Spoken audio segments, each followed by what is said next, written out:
나이가 들어서 친구가 그다지 중요하지 않은 이유. 친구와의 관계는 사람의 인생에서 중요한 부분을 차지했고, 특히 어리거나 아직 학교를 다녀야 하는 젊은 사람들에게는 친구 만나는 시간이 대부분을 차지했을 정도로 친구의 존재는 그야말로 필수적이었습니다. 하지만 점차 나이가 들게 되면 경제적인 문제로 혹은 결혼을 해서 가정이 생기면 가족을 챙기는 것이 우선시하게 됩니다. 또한 직장이나 직업 문제로 각자 떨어져 지내게 되면 절친으로 불렸을 친구라도 연락하기가 귀찮고 설사 어렵사리 만난다고 해도 반갑지 않을 것 같아서 억지로 만나려고 하지 않은 분들도 계십니다. 어렸을 때야 서로 동등한 관계거나 그 차이가 없기 때문에 관계를 맺는 게 어렵지 않았지만 성인이 되고 아는 게 많아지면서 사회적 지위나 경제적 지위의 높낮이가 달라지기 때문에 만나더라고 불편하고 어색하고 지루함이 느껴지게 되어 자연스레 관계가 멀어지게 됩니다. 시간이 지날수록 주변에 친구가 없어지고 가족들 또는 혼자 소비하는 시간이 많아지게 됩니다. 그렇지만 시간이 지날수록 주변의 친구들이 사라지는 것은 이상한 것이 아님을 명심하셔야 합니다. 인간은 태어나면서 죽을 때까지 매번 새로운 사람을 만나고 헤어지게 됩니다. 그것은 주변의 환경이나 또는 개인적인 성향에 따라서 바뀔 수밖에 없습니다. 학교 친구, 사회 친구, 사업 친구, 노년 친구 등등 항상 달라집니다. 이렇게 기존의 친구들과의 관계가 희미해진다고 해서 여러분이 뭔가 잘못한 게 있는 거라고 생각하신다면 그것은 크나큰 오해입니다. 너무 당연한 현상이니 걱정하지 않으셔도 됩니다. 억지로 인간관계에 집착하는 것이야말로 여러분의 모든 시간과 에너지를 낭비하게 하는 길입니다. 그냥 순리대로 흘러가게 놔두시면 됩니다. 이것은 여러분이 삶을 계속 살아올수록 사람 관계에 집착할 필요가 없다고 느껴지는 것뿐입니다. 여러분 중에서 기혼하신 분들의 경우 배우자가 있고 아이들 또는 손주들만으로도 충분히 만족하는 분들이 있고 나중에 혼자인 것에 익숙해지면 다른 사람들보다 가족들 또는 자신만의 시간으로 마음을 치유하게 되는 것입니다. 오랜만에 동창회 같은 것에 나가서 친구들을 만나도 잠시나마 반가울 뿐 대부분 경제적으로 힘든 이야기, 사회적으로 잘난 이야기, 자식 자랑, 뒷담화 등의 별로 반갑지 않은 주제로 이야기하게 되는 경우가 많습니다. 기분이 안 좋아지는 이야기만 하다가 나중에 헤어져야 할 시간이 되면 뭔가 시간과 체력 돈 많은 것을 잃어버린 것 같은 생각이 들게 됩니다. 또한 시기 질투하는 사람, 잘난 척하는 사람, 욕심이 많은 사람이 주변 사람들 중 대다수일 것이고 진심으로 존중해주고 배려해주는 친구는 고작 1명에서 2명 정도일 것입니다. 사람은 나이가 들면 성인군자라도 되는 것 같지만 정점에 오르고 나면 다시 어린아이가 됩니다. 서로 간의 왕년의 일을 항상 들먹이면서 과시하고 싸움만 남는 게 현실입니다. 이러한 점을 생각해 보면 굳이 나의 소중한 시간과 체력을 소비하면서 친구를 만날 바에는 혼자 힐링할 수 있는 특별한 것을 찾게 되는 것입니다. 사람들과 멀리 한다고 해도 어차피 그 자리는 가족이 지켜줄 것입니다. 젊고 어렸을 때야 친구의 존재는 그 어떤 걸로도 바꿀 수 없는 가치가 있지만 나이가 들수록 가족이 보물이 되는 것입니다. 그 어떠한 좋은 친구라도 가족만큼 여러분을 배려해 주지는 않을 것입니다. 친구는 가족이 될 수 없습니다. 가정이 있는데도 의리를 생각해서 모든 모임에 자주 참석하게 되면 나중에 후회만 남게 될 것입니다. 경조사 정도는 참여하되 평소에는 가족들과 많은 시간을 보내는 것이 현명합니다. 이것은 무조건 친구 관계를 끊으라는 의미는 아닙니다. 나이가 들더라도 친구의 존재가 필요할 수도 있습니다.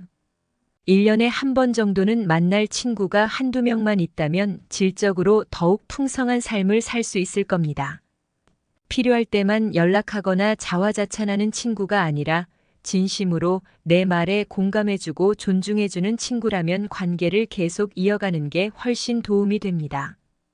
듣기 싫은 말을 자주 하거나 만나면 뭔가 불편하게 느껴지는 친구들은 자연스레 멀리하시기 바랍니다. 친구는 사귀는 것보다 관계를 끊어내는 게 더 어렵기 때문에 여러분의 주변에 마음이 불편한 친구가 있다면 연습이라고 생각하고 차차 끊어내 보시기 바랍니다. 그렇다면 어째서 젊었을 때는 그렇게 친한 관계이던 친구가 시간이 지날수록 소홀해지는 걸까요? 이것을 세 가지 이유로 나누어 볼 수 있습니다. 첫 번째는 시간과 돈입니다. 가정이 있는 사람은 일도 해야 되고 자녀도 돌봐야 하기 때문에 원하는 것들을 하면서 살기에는 너무 시간이 부족합니다. 친구를 만나는 것이 더 의미가 있다면 친구를 만나겠지만 세월이 흐르게 되면 친구들과의 대화가 그리 즐겁지 않거나 언성만 높아져서 서로 다툼을 하게 되는 경우가 많습니다. 그래서 나이가 먹어감에 따라서 혼자 시간을 보내거나 가정을 돌보는 일에만 집중하는 사람이 늘어나게 되는 것입니다. 다른 사람에게 배려심을 가지고 만나는 그 많은 모임들이 생각만으로도 그 피곤해지는 것을 느끼는 분들이 있을 겁니다. 그런 시간을 여러분에게 가치 있다고 판단되는 곳에 사용하는 것이 여러분에게 진정한 행복을 가져다 줄 것입니다. 돈의 경우도 그렇습니다. 누군가를 만나게 되면 어쩔 수 없이 돈을 사용하게 됩니다. 특히 남성들의 경우는 친구들과 만나도 술자리나 식사자리를 많이 가지게 되는데 여기에 많은 돈이 소비되어집니다. 술 마시는데 들어가는 비용을 나와 가족들에게 쓰는 것이 더 좋다고 느껴지게 되는 것입니다. 두 번째는 가치관의 차이입니다. 시간이 지날수록 각기 다른 환경에서 가치관이 영향을 받기 때문에 맞지 않음을 느낄 수 있습니다. 그것은 머리가 똑똑한 사람인지 아니면 무식한 것과는 상관없이 자신만의 독특한 인생 가치관이 자리 잡고 있는 것뿐입니다. 이러한 상태에서 나중에 성인이 되어서 모임을 갖게 되면 잦은 의견 충돌이 있게 될 것이고 조금씩 거부감이 들어서 피하게 됩니다. 오랜 세월을 살아온 부부도 서로 가치관이 맞지 않아 티격태격하는 경우가 있는데 친구들은 두말하면 잔소리입니다. 어린 시절의 좋은 추억과 기쁨을 위해서 모임을 나갔는데 이런 결과가 나온다면 속병만 생기게 됩니다. 그래서 더 이상 모임이나 만남에 별로 아쉬워하지 않는 상태가 되는 것입니다. 세월을 지낼수록 친구로 지내온 기간보다는 가치관이 맞는지를 보는 것이 더 중요하게 됩니다. 10년지기, 20년지기 등의 시간에 너무 의미를 부여하지 않고 만난 지 그리 오래되지 않은 가벼운 인간관계라고 생각하지 않아야 합니다. 갈등이 있어도 대화로 잘 풀어나갈 수 있는지를 유심히 지켜봐야 됩니다. 이렇게 보면 나이 들어서 만나는 사람이 오히려 더 괜찮을 수 있습니다. 현재 환경에서 만난 사람의 가치관이 같은 가치관을 갖고 있을 확률이 더 높기 때문입니다. 다만 오래 알고 지내던 친구의 가치관이 다르다고 해서 그를 욕할 필요까지는 없습니다. 어떤 사람이건 나이가 들어갈수록 자기만의 가치관이 생기기 마련이고 누가 더 옳다, 그르다를 따지는 것은 아무 의미 없는 행동이기 때문입니다. 틀린 게 아니라 다른 것뿐이기 때문에 자연스럽게 받아들이는 것이 좋습니다. 멀어지는 인연에 두려워할 필요가 없습니다. 그뿐 아니라 성숙함의 정도에 의한 것도 있습니다. 누군가는 삶을 살아오면서 성장을 한 반면에 상대방의 언행을 보면 별로 성숙치 못한 느낌을 받기 때문에 만남을 거부하는 것일 수도 있습니다. 다 큰 성인이 되었음에도 다른 사람을 시기 질투하고 뒷담화를 조성하는 것을 보면 상대가 꼴불견스러워 보이기까지 합니다. 자기가 불행하기 때문에 다른 사람마저 본인 수준으로 불행해지기를 바라는 모습은 철이 덜 들었다라는 생각이 들기 마련입니다. 이것을 조언이나 충고를 통해서 고치려 하는 것은 정말로 어렵기 때문에 그냥 단칼에 망설임 없이 관계를 끊는 것이 현명합니다. 세 번째는 생활 환경의 변화입니다. 세월이 흐른 만큼 다들 사는 환경이 크게 달라집니다. 나이가 들어갈수록 자녀가 있는 친구와 자녀가 없는 친구, 인생 성공한 친구와 실패한 친구, 큰 도시에 살거나 지방에 사는 친구 등으로 달라지는 등 생활 환경이 점점 변화하게 됩니다. 기혼자들은 기혼 생활에 관심이 많을 것이고 거기에 대한 이야기에 관심이 많은 것은 당연한 결과입니다. 미혼자가 기혼자와 만나서 하는 이야기 주제는 너무 다르기 때문에 점차 멀어지게 될 것입니다. 이렇게 공통된 지식이 나이가 들수록 달라지기 때문에 어린 시절과 달리 공감대를 갖기 어려워져 대화거리가 많이 줄어들게 됩니다. 그리고 거주하는 곳이 서로 멀게 되면 자연스럽게 몸이 멀어지고 마음도 멀어지게 됩니다. 또한 나는 건강을 위해서 담배나 술을 끊고 살을 빼기 위한 건강한 식단을 섭취하고 가벼운 운동 등을 하면서 사는 반면에 친구는 건강에 안 좋은 것은 다 하고 있다면 관계가 멀어지는 것은 말할 필요도 없습니다. 이렇듯 경제적 차이, 거주지, 추구하는 취미생활, 가정의 유무 등이 다르게 된다면 관계는 오래 갈 수 없습니다.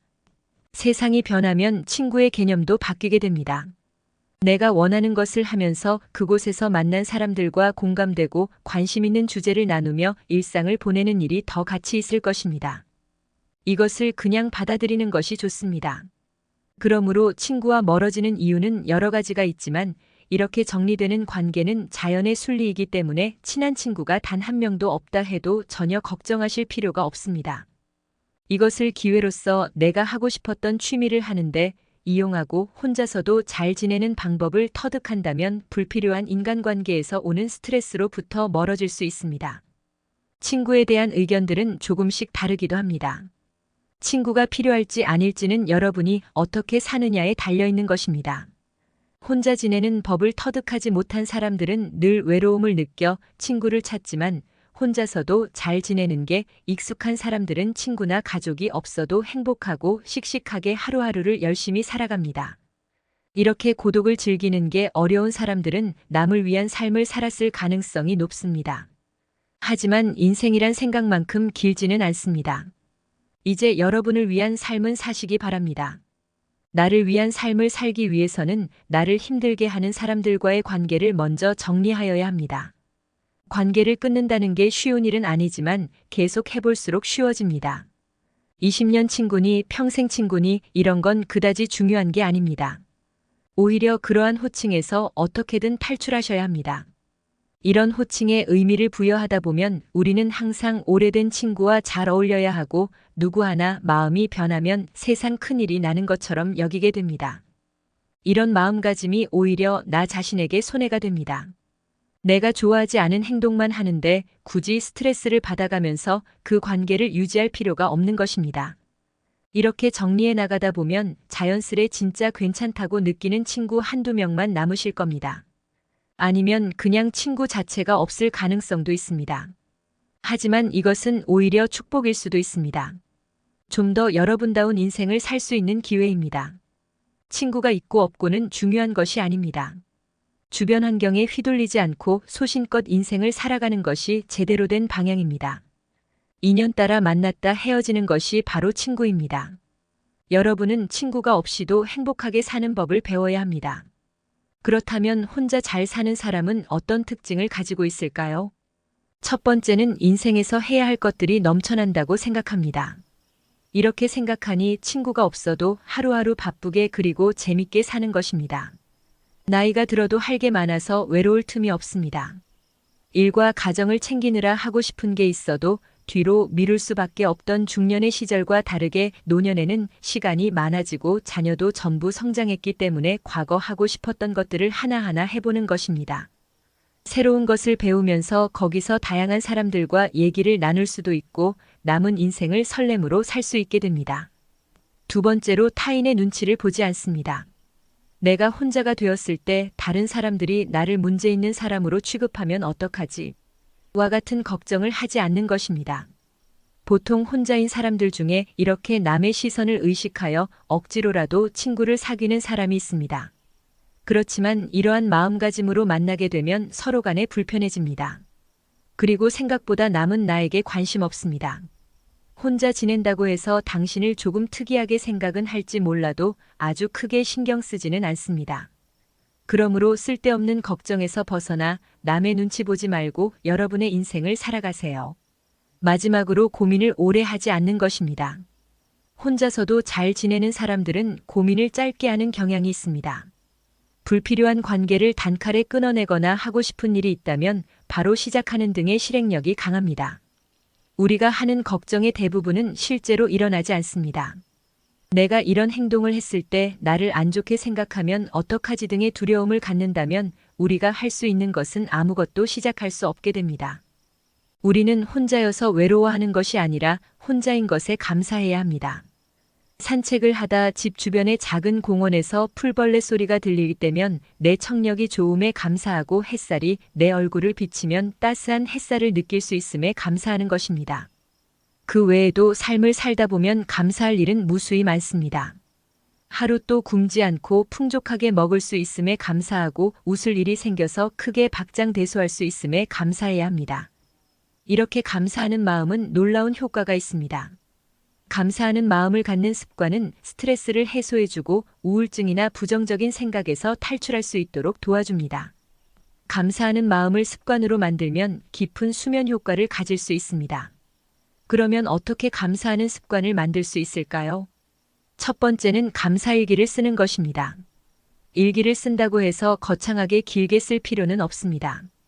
오늘 감사했던 것들 3가지 정도만 그냥 종이에 끄적여 보는 것입니다. 이렇듯 감사와 함께하는 삶을 살 수 있다면 삶의 질이 훨씬 올라갈 것입니다. 둘째는 작은 것에서 감사함을 느끼는 것입니다. 감사하는 마음은 아끼실 필요가 없습니다. 날씨가 좋은 것에 감사하고 내가 기대했던 것보다 빨래가 잘 된 것에 감사해야 하는 등의 별거 아닌 것들에 감사하는 일들을 찾으면 좋습니다. 마지막은 명상을 하는 것입니다. 가만히 앉아 눈을 감고 하루 중 감사할 만한 일 최소 3가지를 떠올려 보는 것입니다. 이때 주의해야 할 것은 감사한 일을 떠올림과 동시에 그것을 감사했을 때 느껴지는 감정을 오롯이 느끼는 것입니다. 이렇게 직접적으로 시간을 내서 명상을 하게 되면 더더욱 감사의 효과 극대화됩니다. 아직 이것들을 해보지 않은 분들은 단 하루만이라도 해보셨으면 좋을 것 같습니다. 이번 영상에서는 나이를 먹어도 친구가 필요 없이 혼자서 주체적으로 살아가는 법에 대해 말씀드렸습니다. 그동안 다른 사람의 눈치를 보며 원치 않은 인간관계를 유지하던 분들에게 도움이 되셨길 바랍니다.